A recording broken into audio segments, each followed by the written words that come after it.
वचनों को देखें। दूसरा कुरिन्थी उसका 5 उसका 17 में।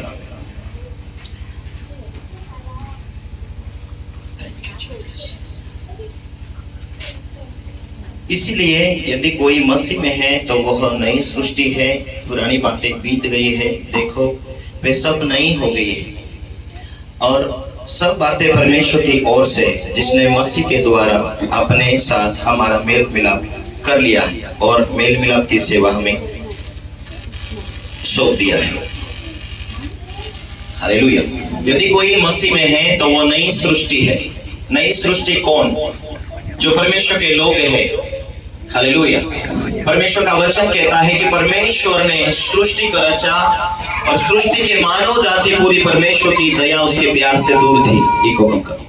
हालेलुया। परमेश्वर की सच्चाई से मानव जाति दूर थी, परमेश्वर के प्रेम से मानव दूर था और परमेश्वर ने अपना प्रेम किया, मानव जाति से प्यार किया, क्योंकि मानव जाति को परमेश्वर ने रचा था। इसीलिए परमेश्वर ने अपने पुत्र यीशु मसीह को दिया, इस दुनिया में भेजा ताकि वह हम सबों के पापों को अपने ऊपर उठा ले। इसीलिए वो दुनिया में आया। उसका जन्म होना भी अद्भुत था। स्वर्गदूतों के द्वारा संदेश आया। हालेलुया। जब बड़ा हुआ, जन्म हुआ, उसी टाइम उसे मारने का प्लान बनाया। राजाओं के जीवन में शैतान ने प्लान बनाकर यीशु मसीह को नाश करना चाहा, परंतु परमेश्वर ने अपने दूतों को भेजा दर्शन स्वप्नों के द्वारा, और परमेश्वर ने स्वप्नों के द्वारा स्वर्गदूतों को भेजकर उसे स्वप्न दर्शन के द्वारा यूसुफ को स्वप्न दिया कि अपने पुत्र को यहां से लेकर चले जा। और उठा और उसके पुत्र को लेकर गया। हालेलुया। उसी रीति से वो बड़ा हुआ और परमेश्वर के वचन में डील डॉल में बढ़ता गया, बुद्धि के साथ, वचन को ध्यान देकर। परमेश्वर की सामर्थ उसके साथ थी। जब उसका काम करने का टाइम आया, अंधों को आंखें दिया, लंगड़ों को चलाया, मुर्दों को जीवित किया, बड़े बड़े काम उसने किया यीशु मसीह ने। आमीन। और चेलों को कहा कि मुझे एक दिन मरना होगा। और जो चेला साथ में पतरस से रहता था, नहीं परमेश्वर ऐसा ना करे तेरे साथ, तू ना मरना चाहिए। चेलों को उसने डांट लगाई, नहीं, मुझे मानव जाति को आजाद करने के लिए, मानव जाति को जब तक मैं मारा नहीं जाऊंगा तब तक मेरे बिना कोई पिता के पास नहीं पहुंचेगा। इसीलिए मुझे क्रूस के ऊपर बलिदान होना जरूरी है। परमेश्वर की ओर से उसे क्रूस के ऊपर बलिदान होना था, वो हुआ। परमेश्वर की सामर्थ्य से फिर परमेश्वर उसे वापस मुर्दों में से जीवित भी किया। इस रीति से तुम्हारे पापों को परमेश्वर ने क्षमा करके तुम्हें परमेश्वर के राज्य में लिया। इसीलिए जितनों ने उस पर विश्वास किया, परमेश्वर के पुत्र और पुत्रियां हो आप, तुम परमेश्वर के राज्य में हो। इसीलिए बाइबल कहती कि हमारा शारीरिक इस मृत्यु होने के बाद एक दिन हमारी आत्मा परमेश्वर के स्वर्गदूत ले जाएंगे, क्योंकि हम परमेश्वर के राज्य में हैं, उसकी मर्जी पर जी रहे। क्योंकि मानव जाति पापों में थे। बाइबल ये कहती कि मानव जाति पापों में थे। आदम हवा ने गलती किया, परमेश्वर के कानून को तोड़ा। उस दिन से मानव जाति पाप के बंधन में है। परमेश्वर को देख नहीं पाते, परमेश्वर को महसूस नहीं कर पाते, परमेश्वर को समझ नहीं पाते। इसीलिए परमेश्वर की ओर से यीशु मसीह को दुनिया में भेजा गया ताकि समझा सके हम सबको। इसीलिए हम सबको शैतान के हाथों से, बंधनों से आजाद करने के लिए यीशु मसीह को इस दुनिया में परमेश्वर ने भेजा।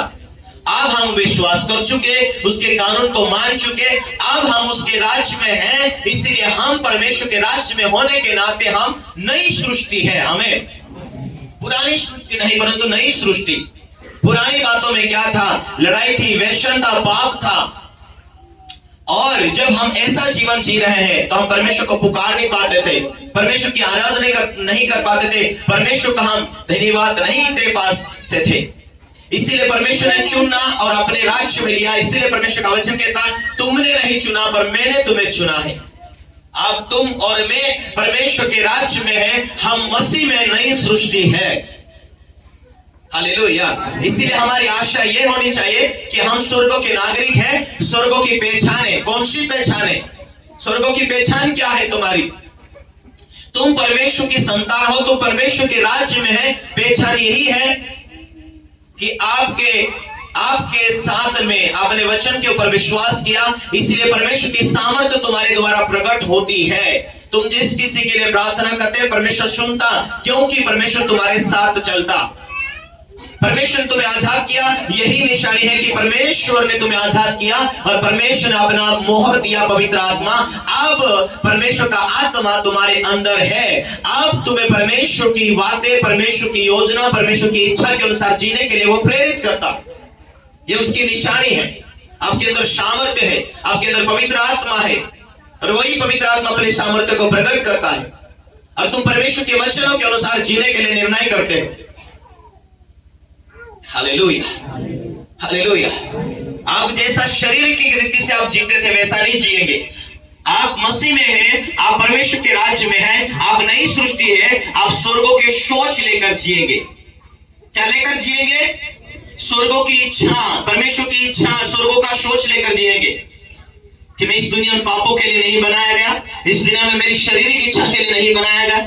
इस दुनिया मुझे जब तक मैं जीता हूं तब तक मुझे दुनिया की साधन जरूर चाहिए, लेकिन मुझे इस दुनिया के अंदर जो मुझे बनाने वाला है उसका प्यार से मैं दूर ही था, तो उसने अपने पुत्र को भेजकर मुझे नजदीक लेकर आया। आप मेरे साथ परमेश्वर है।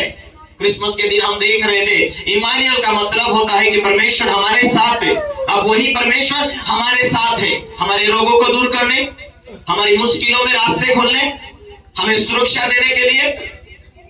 इस संपूर्ण सृष्टि का रचनहार परमेश्वर तुम्हारे साथ है। यही तुम्हारी आशा होनी चाहिए, यही तुम्हारा विश्वास होना चाहिए, यही तुम्हारा मन होना चाहिए, यही तुम्हारी पवित्रता होना चाहिए कि मैं यहाँ का नहीं, मैं वहां का हूँ और वहां जाने के लिए मैं एक दिन लालसा करता हूँ। इसीलिए इस दुनिया की कोई चीज मुझे अपनी ओर आकर्षित नहीं कर पाएगी, खींच नहीं पाएगी। मेरा सोच वहां का होगा और मैं वहां का हूँ। इस दुनिया में मेहमान के समान हूँ, लेकिन उस दुनिया में हमेशा के लिए वहां हूँ, रहने वाला हूँ। इसीलिए मुझे यहाँ की दुनिया कोई मुझे अपनी ओर आकर्षित नहीं कर पाएंगे। मैं स्वर्गीय सोच लेकर जीवन बिताऊंगा। इसीलिए मैं नई सृष्टि हूं, मैं इसीलिए परमेश्वर के राज्य में हूं, क्योंकि उसने मुझे अपने राज्य में अपनी महिमा के लिए बुलाया। इस शरीर के द्वारा उसकी महिमा करूंगा। यह सोच यदि है, जीवित परमेश्वर प्रकट करेगा अपने सामर्थ्य के द्वारा और तुम्हें लेकर चलेगा।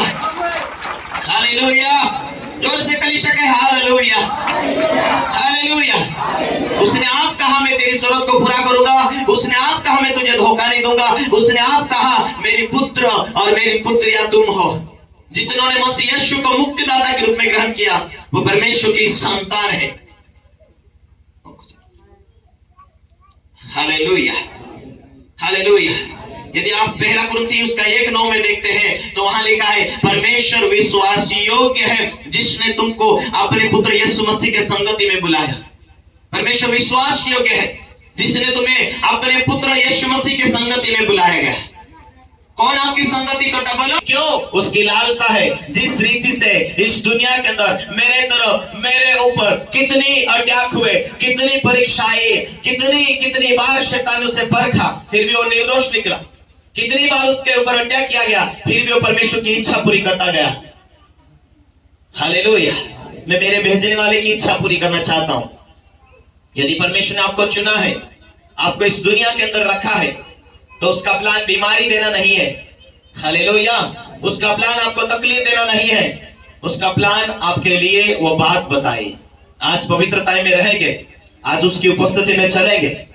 Hallelujah, hallelujah. आप परमेश्वर के राज्य में, आप परमेश्वर की उपस्थिति में हो मेरे प्रियो। इसीलिए रोमी का किताब यदि आप देखते हैं 12 अध्याय उसका 1 उसका 2 में यदि पढ़ते हैं, इसलिए है भाइयों मैं तुमसे परमेश्वर की दया को याद दिलाकर विनती करता हूं कि अपने शरीर को जीवित, पवित्र और परमेश्वर का भावता हुआ बलिदान करके चढ़ाओ। यही तुम्हारी आत्मिक सेवा है। इस संसार के सदृश ना बनो, पर तुम्हारी बुद्धि के नए हो जाने से तुम्हारा चाल चलन बदल जाना चाहिए चाल चलन, जिससे तुम परमेश्वर की भली भांति सिद्ध इच्छा अनुभव मालूम कर सको। परमेश्वर की इच्छा है कि तुम्हें आशीष देना, तुम्हें फलवंत करना, तुम्हें जयवंत करना। परमेश्वर की इच्छा, परमेश्वर की योजना है। लेकिन कब वो बातें प्रकट होगी? जब हम अपने शरीर के द्वारा परमेश्वर में तेरी महिमा करूंगा। Hallelujah, hallelujah. सिर्फ जो यीशु मसीह ने बोला वैसा मैं जीना चाहता हूं, वैसा मैं रहना चाहता हूं, मैं वैसा ही परमेश्वर तेरी उपस्थिति में जीना चाहता हूं। आप अपने आप को परमेश्वर के हाथों में समर्पित कर देंगे मेरे प्रियो, कि परमेश्वर ने मुझे भेजा, उसकी इच्छा क्या है मेरे लिए, उसकी योजना क्या है मेरे लिए। तब समझ पाओगे जब आप प्रार्थना में होंगे, जब आप पवित्रता में होंगे, जब आप एक ही परमेश्वर की इच्छा पूरी करना चाहोगे। परमेश्वर तुम्हारे साथ रहकर तुम्हारे हर जरूरत को पूरा करेगा, तुम्हारे लिए मार्ग खोलना चाहता है। आमीन, हालेलुया, हालेलुया। इसीलिए हमें हर बातों में हमें परमेश्वर की उपस्थिति में उसके साथ जीना है, उसकी उपस्थिति में बने रहना है। यदि यूहन्ना की किताब 3 उसका 31 में यदि पढ़ते हैं तो वहां लिखा है, जो ऊपर से आता है वो सर्वोत्तम है, जो पृथ्वी से आता है वो पृथ्वी का है और पृथ्वी की ही बातें कहता है। जो स्वर्ग से आता है वह स्वर्ग की वह ऊपर का है। हाँ, जो ऊपर से आता है वो सर्वोत्तम है, जो पृथ्वी से आता है वो पृथ्वी का है और पृथ्वी की ही बातें कहता है। जो ऊपर से आता है, जो स्वर्ग से आता है वो स्वर्ग की बातें कहता है। यीशु मसीह आपने आपको इस तरीके से प्रकट किया। लेकिन क्या ऊपर की ओर से पवित्र आत्मा तुम्हें मिला है? यदि पवित्र आत्मा के संचालक में चलते हो तो दुनिया के कहने से निराश नहीं होंगे। मुझे चुना परमेश्वर ने अपनी महिमा के लिए, मैं शरीर में नहीं जी रहा हूं, मैं आत्मा में जी रहा हूं। इन परीक्षाओं से मुझे आजाद होना है। यीशु मसीह जब दुनिया में था तो उसके ऊपर भी कई तरह तरह की बातें आई, प्रेशर आया, परीक्षा आई। क्या मेरे प्रिय भाई बहनों, 2023 की शुरुआत आपकी अच्छी शुरुआत हो, 2023 की शुरुआत परमेश्वर के साथ शुरुआत हो। क्या आप यीशु मसीह का मन लेकर चलते हो, क्षमा करने वाला दिल लेकर चलते हो, कि वैसे पहले थे, किसी ने कुछ बोल दिया, किसी ने कुछ बोल दिया, किसी ने कुछ बोल दिया, निराश होंगे, हताश होंगे। ऐसे ही आपका जीवन यदि चेंज नहीं होगा, परमेश्वर खुद आपको आगे नहीं बढ़ा पाएगा। हालेलुया। यह आपकी परखनी आती है ताकि ये परखनी में निर्दोष हो तो आपके जीवन में अगला लेवल हो जाए, ताकि परमेश्वर आपसे कुछ बात कर सके, लोगों के लिए आप सलाहकार बन जाए, लोगों के लिए आशीष का कारण बन जाए। इसीलिए जिस परीक्षा में तुम अटकते हो उस परीक्षा में से निकलना जरूरी है। Hallelujah, hallelujah. परमेश्वर कुछ काम करना चाहता है। यदि आप व्यभिचार में अटके हो तो परमेश्वर वहां से निकलना चाहता, वहां से निकलने के लिए मन बना लिया, प्रार्थना कर रहे, तन मन से परमेश्वर की सेवकाई के लिए सोच लिया, और शैतान एक परीक्षा लेकर आता है, आगे लेकर आता है। क्या करेगा ये? निर्दोष हो गया, कहीं लड़ाई वाला, कोई गुस्से वाला व्यक्ति हो, उसने निर्णय कर लिया, उसके पीछे एक परीक्षा लेकर आता शैतान। हमें उसी टाइम सोचना कि मैं परमेश्वर का राज्य का हूं, मैं परमेश्वर की महिमा के लिए नागरिक हूं, स्वर्गों का नागरिक हूं, मेरा सोच स्वर्गोकार है, मेरा दिल स्वर्गोकार है। मैं ऐसे सिचुएशन में मेरे आत्मा को, मेरे विवेक को मैं कमजोर नहीं होने दूंगा, क्योंकि आज मैं इसमें से निकला तो कल परमेश्वर मुझसे कुछ नई बात बोलने वाला है कि बेटा इस तरीके से जीना, इस तरीके से घोषणा कर, इस तरीके से प्रार्थना कर। तेरे लिए परमेश्वर ने प्लान बनाकर रखा, उस प्लान में तू इसी पहुंचने वाला है। प्रेशर के द्वारा नहीं, यूं तुम्हारे जीवन में परमेश्वर कुछ काम करना चाहता है। उसमें से आपको परमेश्वर बड़ा काम करने से पहले वो परीक्षा आपके सामने खड़ी होती है।